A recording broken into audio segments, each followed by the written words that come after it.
সম্প্রতি বন দপ্তরের আধিকারিকরা জানান বক্সা ব্যাঘ্র প্রকল্পের জঙ্গলে বাঘের অস্তিত্ব রয়েছে। বক্সা জঙ্গলে ট্র্যাপ ক্যামেরায় বাঘের ছবি ধরা পড়ে। আর শাসক দলের আলিপুরদুয়ার জেলা নেতৃত্ব বক্সা জঙ্গলের বাঘের অস্তিত্ব নিয়ে সন্দেহ প্রকাশ করলেন। গত 15 জানুয়ারি বক্সা জঙ্গলের ট্র্যাপ ক্যামেরায় বাঘের ছবি ধরা পড়ে। এমন বাঘের পায়ের পদচিহ্নও মিলেছে। কিন্তু তৃণমূলের আলিপুরদুয়ার জেলা চেয়ারম্যান গঙ্গা প্রসাদ শর্মা জানান বক্সা জঙ্গলে বাঘের অস্তিত্ব আছে কিনা এই সন্দেহ আছে, কিন্তু বক্সায় বিভিন্ন বনবস্তিতে মানুষ আছেন। আর বক্সা ব্যাঘ্র প্রকল্প সেই সব বনবস্তিতে উন্নয়নের কাজে বাধা দিচ্ছে বন দপ্তরের বাঘের নাম করে, সড়ক হতে দিচ্ছে না। প্রয়োজনে আগামীতে বন দপ্তরের বিরুদ্ধে আন্দোলনে নামার হুঁশিয়ারি দেন গঙ্গা প্রসাদ শর্মা। ব্যাঘ্র প্রকল্পের নামে সাধারণ মানুষকে হেনস্থা করা বন্ধ করুন, না হলে বক্সা ব্যাঘ্র প্রকল্পের বনকর্তাদের বিরুদ্ধে বৃহত্তর আন্দোলনে সামিল হওয়ার হুঁশিয়ারি তৃণমূল চেয়ারম্যান গঙ্গা প্রসাদ শর্মার।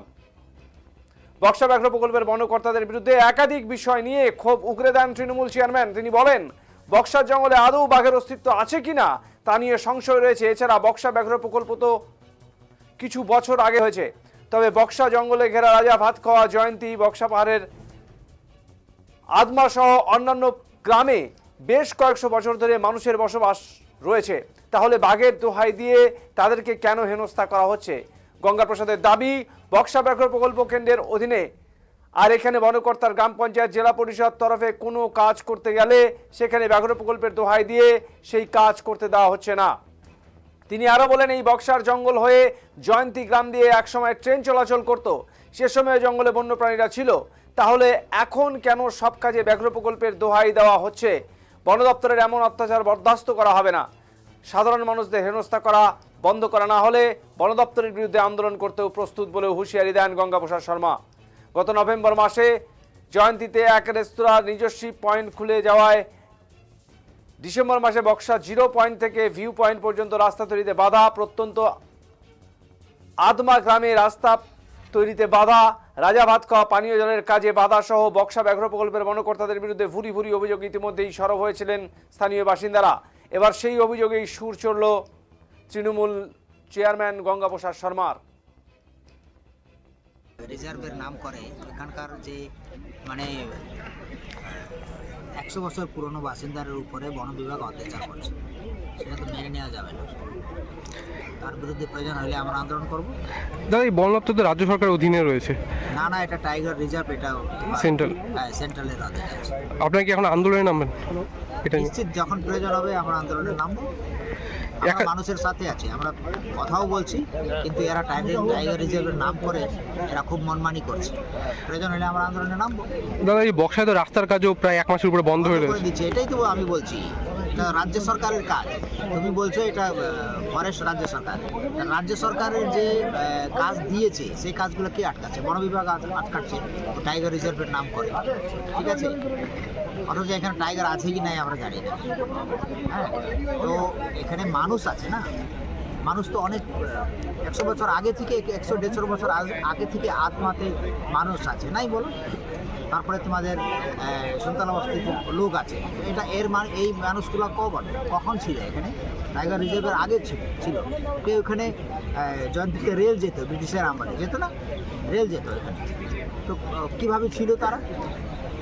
তো মানুষ থেকে ইম্পর্টেন্ট এখন টাইগার হয়ে গেছে। টাইগার রিজার্ভ যদিও এ নিয়ে কটাক্ষ করতে ছাড়েনি বিজেপির জেলা সম্পাদক অলোক মিত্র বলেন ব্যাঘ্র প্রকল্প কেন্দ্রের অধীন হলেও সেখানে কর্মরত কর্মী তো রাজ্য সরকারের। তাহলে রাজ্য সরকারের কর্মীরাই যদি সরকারকে কাজ করতে না পারে তাহলে এর দায় কেন্দ্রের কিভাবে হলো? আসলে নির্বাচনের আগে তৃণমূলের ভরাডুবি দেখে গঙ্গা প্রসাদ শর্মা আতঙ্কে আছেন, তাই এই সমস্ত মন্তব্য করছেন। বিজেপির আলিপুরদুয়ারের সাংসদ মনোজ টিগ্গা জানান আসলে পশ্চিমবঙ্গ সরকারের একটা দপ্তরের সঙ্গে অন্য দপ্তরের মধ্যে কমিউনিকেশনের অভাব রয়েছে, এই জন্য উন্নয়ন থমকে রয়েছে বন দপ্তরের। আধিকারিক সব রাজ্যের কেন্দ্র থেকে তো আধিকারিক আসেনি, এদের বিভিন্ন দপ্তরের মধ্যে কমিশনকে বিভিন্ন জায়গায় কাজ আটকে রয়েছে, থমকে রয়েছে। এখন কি বলবেন তারা নিজেরাও জানছেন না। আজকে একজন মুখ্যমন্ত্রী তিনি ফাইল চুরি করেন, মানে কে কি কাজ করবে কি বলবে সেটাই তা ঠিক করতে পারছেন না।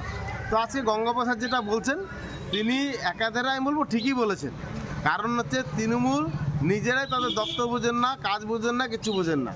মুখ্যমন্ত্রী যদি পুলিশ মন্ত্রী হয়ে আজকে প্রমাণ লোপাট করেন, তাহলে আজকে গঙ্গা প্রসাদ শর্মা এই ব্যাঘ্র প্রকল্প যেটা হচ্ছে বক্সা টাইগার রিজার্ভ, সেখানে হচ্ছে কেন্দ্র হচ্ছে রাজ্য সরকার সমস্ত কিছু দেখে, সেখানে তিনি বলছেন যে আজকে হচ্ছে কাজ করতে দিচ্ছেন না, তাহলে তিনি রাজ্য সরকারের এগেস্টে বলছেন, মমতার এগেস্টে বলছেন। কিছুদিন আগে আপনি দেখেছেন যে সাধারণ তৃণমূল কর্মীরাও ওই পঞ্চায়েতে যে হচ্ছে 100 কি নাম পাড়ায় সমাধান কাজ হচ্ছে, সেই পাড়া সমাধান এগেস্টে বলছেন। তো তৃণমূল এসে বলছেন এটা স্বাভাবিক, এবং তৃণমূল এসে বলছেন, এবং তৃণমূলকে জয়েনিং করাচ্ছেন। এটা হচ্ছে বাস্তব চিত্র। এবার তৃণমূল ধুয়ের ছাপ এবার পরিবর্তন হবেই, তাই জেনে তারা এখন গঙ্গাপ্রসাদ একসময় বিজেপিতে ছিলেন, তিনি এখন নিজের যে পরিস্থিতি দেখে তিনি এখন ভাবছেন যে তিনি ভুল করেছেন, তাই তিনি এখন ভুলের প্রভাবে মাথা খারাপ হয়ে তিনি আবল তাবল বলছেন।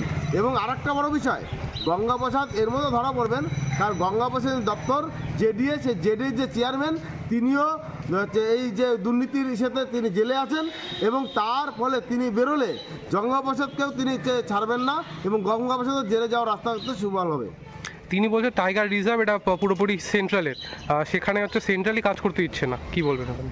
বিষয়টা হচ্ছে যে আজকে সেখানে কারা থাকে, আজকে বন দপ্তর যারা দেখছেন তারা সম্পূর্ণ রাজ্য সরকারের কর্মচারী, তার রাজ্য সরকার বেতনভোগী। তো রাজ্য সরকার যদি কাজ না করাতে পারে, কি করাবে?